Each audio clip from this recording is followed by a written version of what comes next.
vamos lá. O último aqui, eu queria dar uma repassadinha bem rápida aquele último princípio. E é o ponto 6 aqui, que eu ministrei aquele dia. Deus guarda os eleitos até o fim da caminhada. Hebreus 13, 20. Ora, o Deus da paz, que tornou a trazer dentre os mortos Jesus, nosso Senhor, o grande pastor das ovelhas, pelo sangue da eterna aliança, os aperfeiçoe em todo o bem, para cumprir a sua vontade, operando em vós o que é agradável diante dele.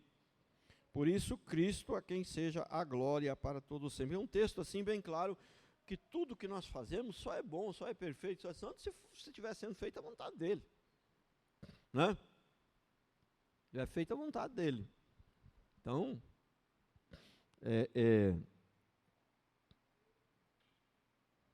o que você acha certo que eu fiz? Vamos ver. É da vontade de Deus? Se for da vontade de Deus, está certíssimo. Né?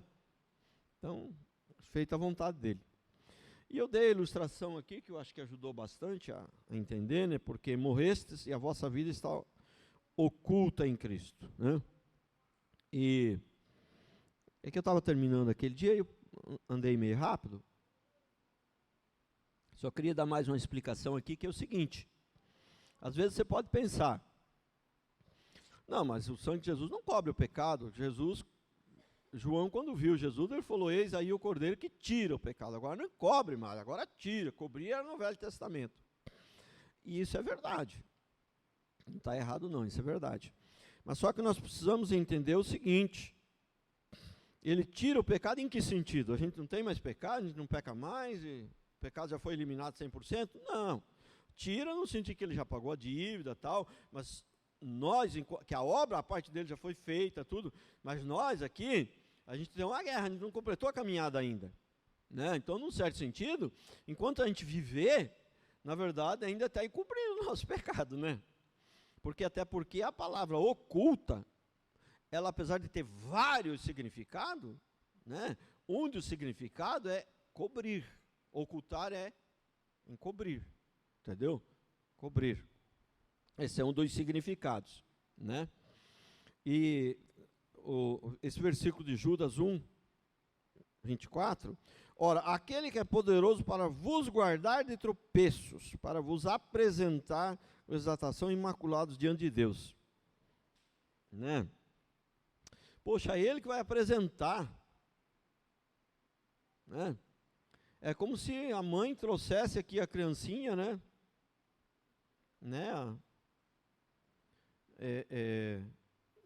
Nasceu uma semana, 20 dias, um mês, vem aqui, traz aqui, pastor, traz a criancinha para apresentar.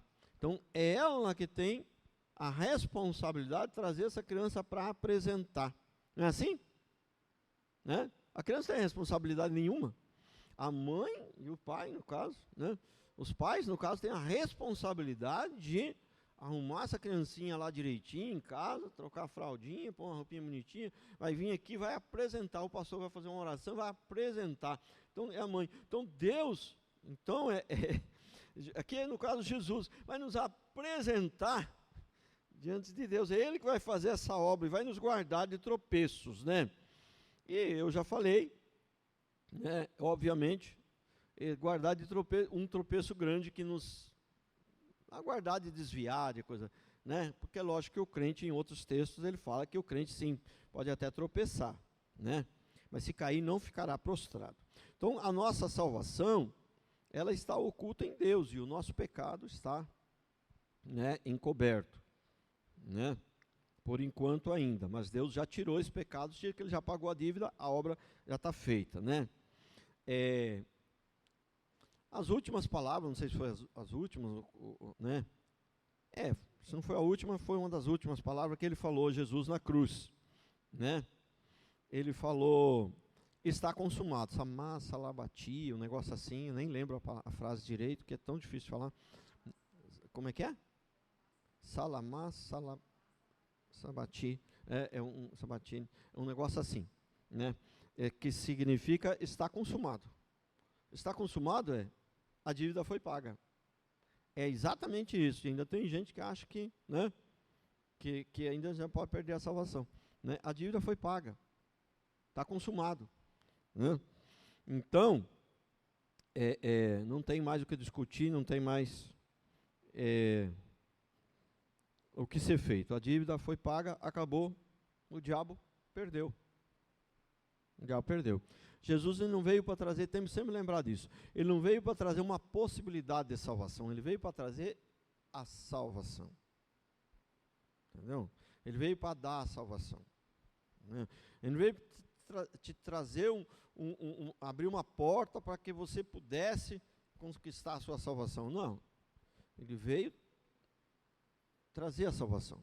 Né? Não é uma possibilidade de salvação. E agora o versículo, né, é o ponto 7 aqui, o nosso primeiro versículo de hoje, o nosso primeiro princípio de hoje, que aquele eu só estava dando uma repassada ali. Deus é quem faz o homem ir até o fim. Né? Então, ó, Salmos 37, 28. Pois o Senhor ama a justiça, não desampara os seus santos, serão preservados para sempre, mas a descendência dos ímpios será exterminada. Bom, primeiro, lembra que eu falei a semana passada que a gente, em vez de dizer perseverança dos santos, dissesse a preservação dos santos, daria entendimento melhor. Olha aqui o texto, né? Pois o Senhor ama a justiça, não desampara seus santos, serão preservados para sempre. Preservados por Ele preserva. Mas a descendência dos ímpios será exterminada. Veja bem, aqui também é um texto que dá para entender, Deus ama todos. Hã? Ele vai preservar todos. Ele não desampara quem? Hein? É quem que ele não desampara aqui? Ele não desampara os seus santos, ele ama os santos. Ele ama os seus, ele ama os seus escolhidos. A misericórdia de Deus dura para sempre? Sim. Mas para quem? Para os escolhidos. Esse negócio que a misericórdia dura para sempre para todos, se fosse assim não existiria inferno. Né? Então é baseado nessas heresias, uma aqui, outra acolá, outra cá, é que as pessoas começam a crer que não existe inferno. Aí faz igual o René Kivitz. Aí chega à conclusão que não tem inferno. Aí vem o universalismo, que no final todo mundo vai ser salvo. Então assim não dá, não tem jeito. Né? Então não existe esse negócio que Deus ama todos, e que Deus ama todos sim, mas todos quem? Seus santos. A Deus não desampara ninguém, não. Não tem escrito isso aí que Deus não desampara ninguém. Né? Deus não desampara os seus santos, os seus escolhidos. E é os seus escolhidos que serão preservados.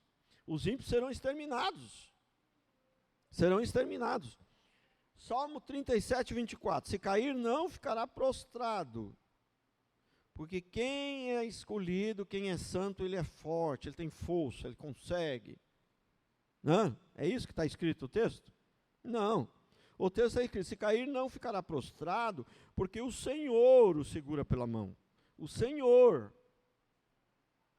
Não. É o Senhor, é a comparação sempre, é você comparar com a criança. Se ela é pequenininha, bebezinho, se ela cair, meu filho, sozinha, ela não levanta mais. É a mãe que tem que levantar. Não? É a mãe que tem que levantar. Ezequiel 36, 27. Isso aqui é forte, irmãos. Isso aqui é uma promessa, isso aqui é uma profecia de Ezequiel que iria acontecer, né? Que iria acontecer no chamamento dos gentios, né? A partir da vinda de Jesus. A ressurreição de Jesus, o chamamento dos gentios, isso aqui era uma promessa de Deus, uma promessa que era uma promessa, que hoje já não é mais promessa, já se concretizou, já aconteceu, né? Olha o que ele diz aqui, Ezequiel. Porém, dentro de vós o meu espírito. Quem diz isso aqui é Deus. O profeta Ezequiel escreve aqui o que Deus mandou, né? O que foi inspirado por Deus. Porém, dentro de vós o meu espírito, né? É uma promessa, porque no Velho Testamento o Espírito Santo não fazia morada. Ele não era morada. O Espírito Santo já agia no Velho Testamento, ele já existia, ele já operava, ele já se manifestava, ele já falava com o homem, ele já salvava os velhos. Quem convenceu Abraão de que Jesus viria e morreria na cruz? Foi o Espírito Santo. Não. Ele já salvava, ele já existia, tudo. Ele não era morada. Aqui, porém, dentro de vós o meu Espírito, e farei que andeis nos meus estatutos, guardeis os meus juízos e os observais perfeitamente, sereis perfeitos, não falharão em nada. Não é isso. Entendeu? Mas fala a verdade. Irmão, não sei se você é crente igual a eu, não estou dizendo que sou melhor que você, porque eu conheço eu, não sei, o seu coração. Mas se você for crente igual a eu, fala um negócio para você, eu não sou perfeito, mas eu estou dentro desse negócio aqui. Entendeu? Porém, dentro de vós, meu espírito, o espírito dele está aqui e eu estou andando nos estatutos. Significa o quê? Estou me esforçando, estou empenhando todas as minhas forças. Entendeu? Para andar nos estatutos, para guardar os seus juízos e observar. Entendeu? Então, é ele que colocou isso no meu coração, é o desejo dele. Né? É ele que me influencia, é ele que me faz andar nos estatutos. Então se eu sair fora disso daqui, eu não durmo de noite. Né? Filipenses 1,6. Estou plenamente certo de que aquele que começou a boa obra em vós há de completá-la até o dia de Cristo Jesus. Esse dia de hoje, essa última pregação aqui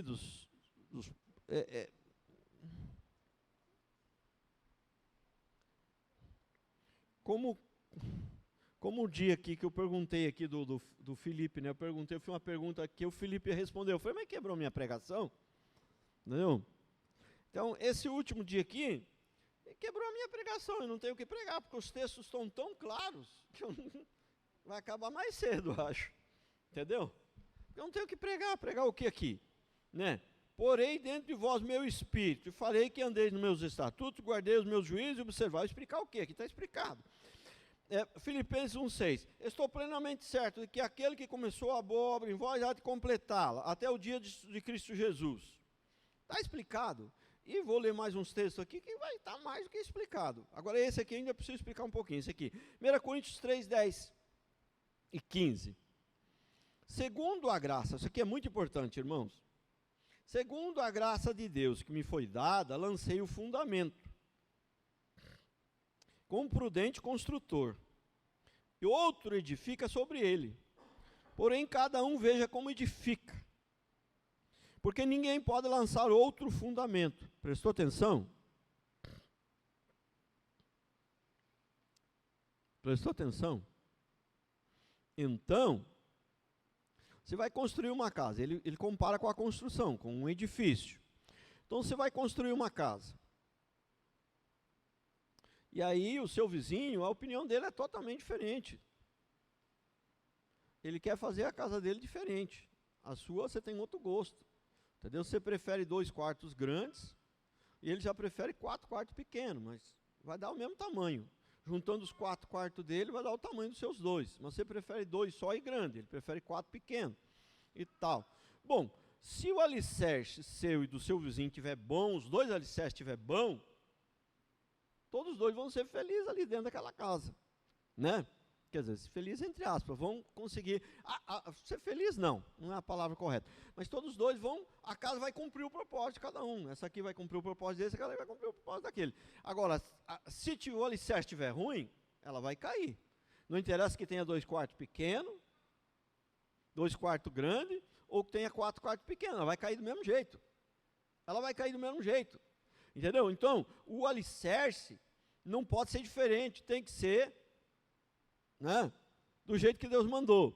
Tem algumas coisas que são secundárias, que você pode, né, fazer ali de acordo com a sua consciência, pode, até porque tem coisas que não está tão claro na Bíblia, entendeu? Pode, e de repente você faz diferente do outro, mas é a tua consciência, no seu coração, você fez aquilo ali, crendo que era a vontade de Deus. Deus vai, né, beleza, né? Você não tinha conhecimento ainda, você cria que era a vontade de Deus, ele aceita, ele tá ótimo. Mas no alicerce não dá para ser assim. O alicerce, os princípios fundamentais, eles estão claros na Bíblia, e esse não dá para ser mais ou menos. Esse aí tem que ser, né? Tem que ser do jeito que Deus mandou, o alicerce tem que ser do jeito que Deus mandou. Segundo a graça de Deus que me foi dada, lancei o fundamento como prudente construtor. E outro edifica sobre ele, porém cada um veja como edifica. Porque ninguém pode lançar outro fundamento, além do que foi posto, o qual é Jesus Cristo. Contudo, se o que alguém edifica sobre o fundamento é ouro, prata ou pedra preciosa, madeira, palha ou feno, mas vamos dar uma explicadinha aqui. Entendeu? Então, veja bem. O fundamento. Qual que é o fundamento? Por que eu pus esse texto aqui? Porque a série de mensagens que eu ministrei aqui é o fundamento principal. Ela fala, a doutrina da soteriologia, é a doutrina da salvação. Esse é o fundamento. Porque se você não está salvo, nada que você fizer, tudo que você fizer vai cair. Quer dizer, não tem alicerce. Toda a construção vai ser derrubada, vai cair, não vai servir para nada. Não tem alicerce. Entendeu? Então, agora, se você faz algo que não tem alicerce, ele vai cair, não vai adiantar nada. Né? Mas se você faz algo errado em cima do alicerce, vai ter consequência. Entendeu? Mas não vai ser tudo perdido, mas vai ter consequência. Então, vamos continuar a leitura. Entendeu? Agora, se não tem alicerce, a consequência vai cair. Vai cair. Né? Então, quando a Bíblia fala do galardão, ela fala que você pode perder o galardão, ou pode perder parte do galardão. Está escrito na Bíblia. Você pode receber a recompensa completa, ou receber parte só da recompensa, devido a coisas que você não fez de acordo com a vontade de Deus. Né? Mas se você fizer algo fora da vontade de Deus, fora do alicerce, aí não adiantou nada. Não adiantou nada. Você está fora do alicerce, tudo que você fizer vai cair. Se não tem alicerce, tudo que fizer vai cair. Vamos continuar a leitura. Manifesta se tornará a obra de cada um, pois o dia demonstrará. Entendeu?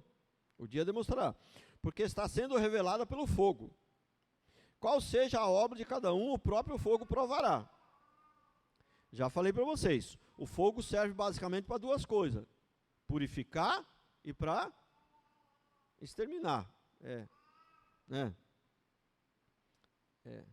Consumir.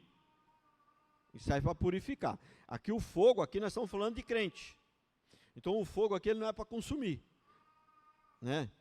É que o fogo é para provar, é para purificar. O fogo aqui. Né? Então a obra de cada um, o fogo aprovará. Se permanecer a obra que sobre fundamento, a obra que você fizer fora do fundamento, ela já não vai permanecer mesmo. Isso aí já está dito que não vai permanecer. Agora, mesmo tendo feito sobre o fundamento, pode ser que ela não permaneça. Mesmo você sendo crente salvo, pode ser que tenha boas obras que você fez, que não vai ser contado diante de Deus lá na hora. Por quê? Fez com a motivação errada, porque é uma porção de coisas, né? Não entendeu direito, porque não quis entender, porque foi cabeçudo, porque, entendeu? Porque uma coisa você não sabia, porque não teve muita oportunidade de saber, e Deus tem a misericórdia. Mas você não sabia, porque não quis aprender, né? Que teimou e cabeçudo, não é eu que sei, não prestou atenção no restante que o pastor ia falar, entendeu? Antes dele começar a falar, já falou, não, esse aí eu não concordo, entendeu? Aí é uma obra que não vai permanecer, mesmo você sendo crente já. Então, olha, presta atenção, vou ler de novo, começar o 13. Manifesta e tornará a obra de cada um, pois o dia a demonstrará, porque está sendo revelada pelo fogo. Qual seja a obra de cada um, o próprio fogo provará. Se permanecer a obra de alguém que sobre o fundamento edificou, esse receberá o galardão. Permanecer a obra de alguém que sobre o fundamento edificou. Porque se for fora do fundamento, vai receber mesmo. Aí vai para o inferno, mas vai receber galardão. Entendeu? Esse receberá o galardão. Se a obra de alguém se queimar, sofrerá ele dano. Mas esse mesmo será salvo, todavia, como que através do fogo. Você prestou atenção? Entendeu? Então, se você é salvo, e você faz coisas erradas, você não vai perder a salvação por causa disso. Mas tem consequência. Você vai perder o galardão e vai ser salvo pelo fogo. Salvo pelo fogo, o que acontece isso aqui? Você vai ser provado pelo fogo. Vou dar um exemplo aqui. Você quer casar. Aí o pastor fala, olha, não case com essa pessoa, não. Não faça isso, não faça isso. Aí você vai lá e teme e casa. Mas você é crente, é salvo. Né? O que acontece? Às vezes o crente, o fato de você ser salvo, ser crente, sei lá, acontece de você endurecer o coração e não obedecer. Entendeu? Aí você vai lá e casa. Você vai perder a salvação? Não. Você vai perder o galardão. A salvação você não perde. Mas você não vai para o inferno, mas vai trazer o inferno até você. Vai trazer o inferno até você. Então, eu vou falar aqui sobre corte daqui a uns dias. Né? O William aqui, eu posso falar. O William, ele não é muito dodói, a gente pode falar. Aqui a maioria aqui não é dodói, não. Né? O William trouxe uma princesa aqui, eu falei, essa princesa aí não dá. Essa não dá. Né? E olha, para mim falar que não dá, vocês têm que tomar cuidado, sabe por quê? Porque se for uma pessoa mais ou menos, eu não tenho coragem de falar que não dá. Eu só falo que não dá mesmo quando é uma coisa terrível mesmo, horrorosa. Veio a primeira, veio a segunda, veio a terceira, eu falei, não dá. Umas 3. Entendeu? Aí depois veio a Luzia, né? Aí de cara que eu vi a Luzia, eu falei, não, essa aí acho que vai dar certo. Entendeu? E aí o que acontece? Esses dias eu perguntei para os dois, e aí, como é que é lá? Tem no começo, assim, a gente tem umas dificuldades no casamento, até adaptar, tem uns trisca. Não, aí de boa. Mas nada, só amor, só I love you. Falei, caramba, que coisa, hein? Olha aí, não tivesse me ouvido, entendeu? Ia para o inferno, ia perder a salvação? Não. Mas ia perder o galardão e ia ser provado no fogo, ia experimentar um pouquinho o que é sofrimento aqui já nessa terra. Entendeu? Se a obra de alguém se queimar, sofrerá dano. Mas esse meu dano aqui, que o texto já disse anteriormente aqui, o dano é o galardão. A salvação ele não perde, mas ele vai ser salvo, mas através do fogo, através de muito sofrimento. Não que o sofrimento que vai salvar ele, mas ele vai passar por esse sofrimento. Entendeu? Por quê? Você endureceu o coração, agora você vai ter que ser tratado. Né? Mas se Deus não sabia, já que seu coração era duro mesmo, pedra mesmo pura, apesar de ser um escolhido, seu coração era pedra mesmo pura, ele já não enviou aquela incircuncisa lá, aquele incircunciso para te moer mesmo.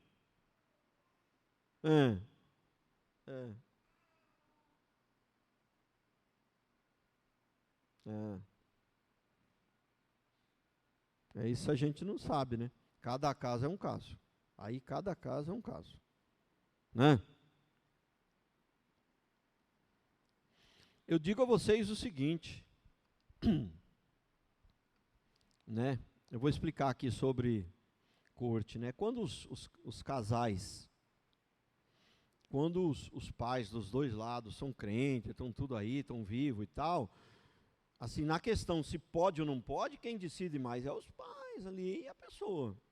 Porque, sabe por quê? Os dois são crentes. Os pais dos dois lados são crentes. Está todo mundo feliz, eu não sou nem louco de dizer, eu não concordo com isso aí.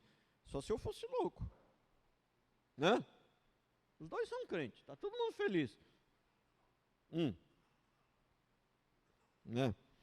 Aí o pastor é a questão de ensinar, né, como que se procede e tal. Uma decisão de sim ou não, se vai fazer a corte mesmo, não vai, aí fica mais por conta do casalzinho mesmo e dos pais de cada um, né? Mas assim, eu digo o seguinte, que em qualquer circunstância, e não só em questão de casamento, a pessoa que ouve o conselho do pastor,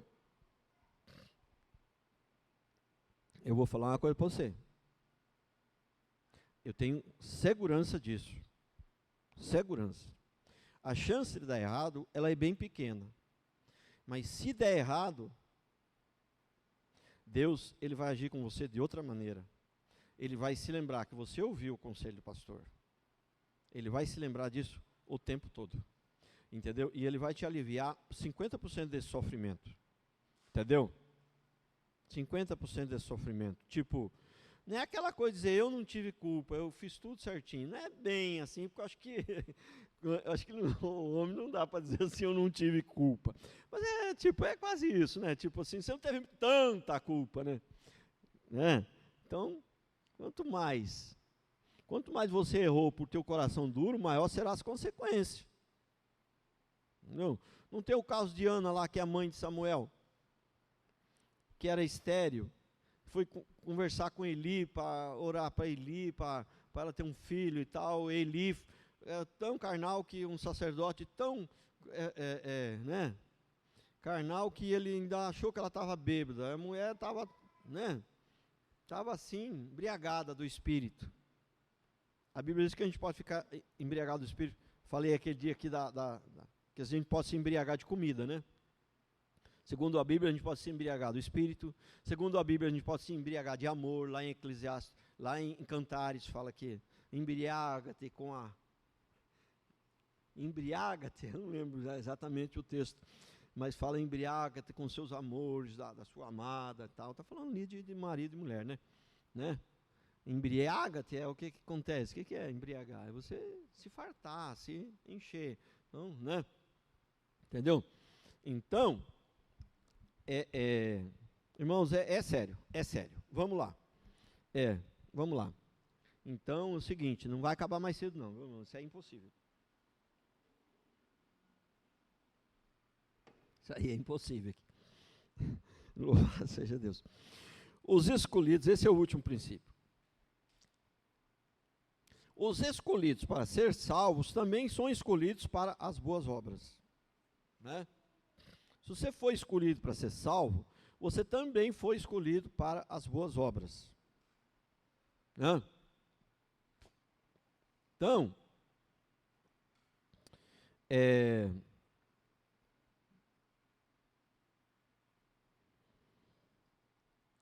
1 Pedro 5,10. Ora, o Deus de toda graça, que em Cristo vos chamou à sua eterna glória, depois de ter sofrido por um pouco, Ele mesmo vos há de aperfeiçoar, firmar, fortificar e fundamentar.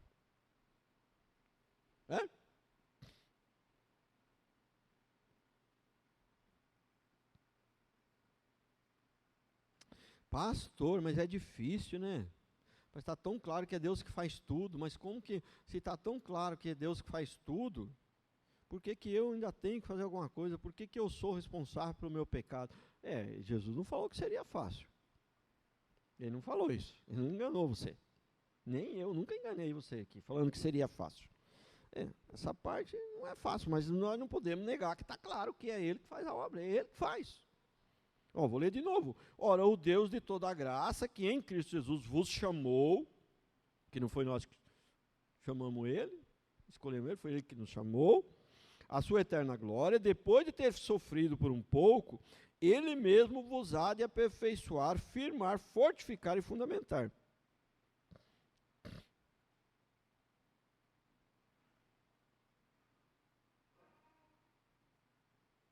Não entendi muito bem aqui, se sofrido por um pouco aqui é Ele ou é nós? Acho que é nós. Pois nós termos sofrido por um pouco, porque Ele sofreu bastante, né? Efésios 2:10.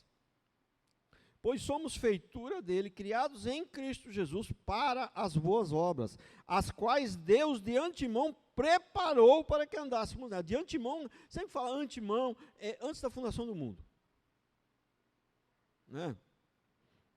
Pois somos feitura dele, criados em Cristo Jesus para boas obras, as quais Deus de antemão preparou para que andássemos nela. Antes da fundação do mundo, Ele já preparou o coração da gente, já prepara o coração da gente, Ele já determinou que a gente ia andar em boas obras, nós somos escolhidos dEle para andar em boas obras.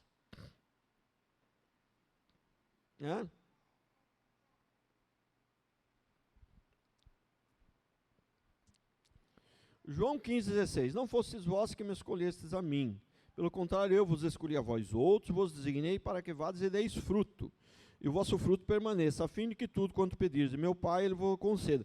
Quer dizer, eu vos escolhi para que deis fruto. Eu vos escolhi para que sejam bênção. Eu vos escolhi para que façam a minha vontade. Eu vos escolhi para que deem bom testemunho. Eu vos escolhi para que vades e deis bom fruto. Olha. Como que, se eu fui escolhido, se eu não perco a salvação, eu posso viver no pecado? Né? E a gente que entende isso aqui, nós temos que tomar cuidado com o legalismo, né? O que é o legalismo?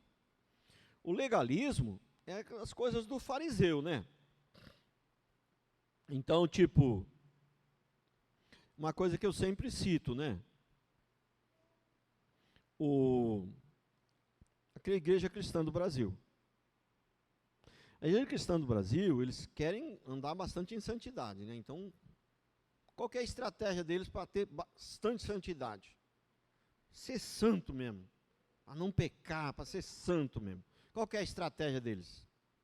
A mulher senta no lado dos homens do outro. Entendeu? Que aí ninguém pode tocar, né? Um no outro, não pode chegar perto. Irmão, a santidade não é por esse caminho. Entendeu? E de repente, o pastor dá um abraço na irmã, um pouquinho mais apertado. Nossa! Entendeu? E a santidade, onde está? Irmão, sabe? A gente tem que entender que santidade não é legalismo. Lógico que tem coisas, tem limite, tudo, lógico, tal, papapá, assim. Não, tem coisas que você não, né? Tomar um cuidado, tal, né? Então, às vezes uma palavra que a gente conversa entre homem com uma irmã, a gente já, né? Não é verdade? A gente já tem que tomar mais cuidado, tem que ter um respeito e tal. Pá. Então, mas veja bem, a questão não não é que o cristianismo não tenha regra, tem regra, mas a questão é que a regra, acima de tudo, é como algo absoluto, que a partir dali que é a santidade, não adianta nada. Tem que ter uma transformação no coração. Entendeu? Tem que ter uma transformação. Então, se no primeiro dia que se vem na igreja, você não consegue dar um abraço na irmã, porque você peca, nossa, acho que isso aí é aceitável. Você veio do mundo e tal, você já está um bom tempo na igreja. E se ainda não consegue ver as irmãs como irmã em Cristo, com algo santo, com um coração puro, com amor, de bondade, coisa, você não consegue, está ruim o negócio. Né? Aí está ruim o negócio. Entendeu? Então, a santidade, ela vem do coração, ela está dentro de nós. Agora, o que acontece é o seguinte, não dá para a pessoa botar uma sainha que parece um cinto e sair por aí, não, a santidade está dentro de mim, entendeu? Não é disso que eu estou falando. É lógico que quando houver santidade por dentro, ela vai expressar por fora, entendeu? Né? É lógico. Enfim, cristianismo tem regras sim, mas não é só regra. Quando só tem regra, aquela coisa absoluta, não, porque lá eles são santos. Nossa, eles são tão santos lá que eles nem sentam do mesmo lado, e as mulheres de um lado e os homens do outro. É tanta santidade, né? Aí não dá, né? Santidade fala de transformação de vida. Fala de transformação de vida. Santidade fala de transformação de vida. Fala que, entendeu? O irmão, ele tem plena confiança, né? No outro irmão. Então o irmão está conversando lá com a esposa dele, ele está tranquilo, o irmão é crente, ele tem plena confiança. Ficar um homem e uma mulher sozinho e tal, num lugar, né? fechado, então, aí não é legal não, porque a Bíblia diz que, né? Quem está de pé, cuidado que não cai, não pode abusar de Deus também, né? Não pode abusar, né? Porque o que acontece? Eu acho o seguinte, se o homem, ele tem uma vida transformada mesmo, não é ficando sozinho um dia lá que ele vai já fazer alguma coisa, mas se ficar um dia, 2, 10, 20, uma hora, de repente um dia ele está meio, né? Pode acontecer. Mesmo sendo santo, mesmo sendo alguém de vida transformada. Então, a Bíblia diz que não é para abusar. Entendeu? Então, eu não estou falando que não tem regra, que não tem limite, que não tem que ter coisa. Tem, né? Mas, cristianismo tem regra. Mas não é só regra, não é só a lei, não é só, entendeu? Tem que ter transformação de vida. Tem que ter transformação de vida. Certo? 1 João 3,6. O que é nascido da carne é carne, o que é nascido do Espírito é Espírito. Quem é do mundo? Somos salvos pelas obras, não somos salvos pelas obras, mas para as boas obras. Não somos salvos pelas boas obras, mas somos salvos para as boas obras. As boas obras não é uma condição para ser salvo, ela é uma consequência da salvação. Ela é uma consequência da salvação, né? Porque eu fui salvo, eu agora empenho todas as minhas forças para amar os irmãos, respeitar as irmãs, né? Minha família, amar Deus acima de tudo, né? Se eu perceber que o que eu vou fazer está errado, eu não recuo, não faço mais. Se eu perceber que o que está errado eu já fiz, não dá mais para voltar atrás, tem que pedir perdão. Se for só entre Deus, tem que pedir perdão para Deus. Se tiver o irmão envolvido, tem que pedir perdão para o irmão, né? Transformação de vida. Adianta você chegar na igreja, não? Os homens de um lado, as mulheres do outro, não correr nenhum risco de cair em tentação. Aí uma fofocaiada, sai daqui uma fofocaiada, ficavam falando mal, entendeu? Brigaiada, mentiraiada. Adianta alguma coisa? Não adianta. Acabou a minha série? Acabou? Fico até meio triste, acabou. Né?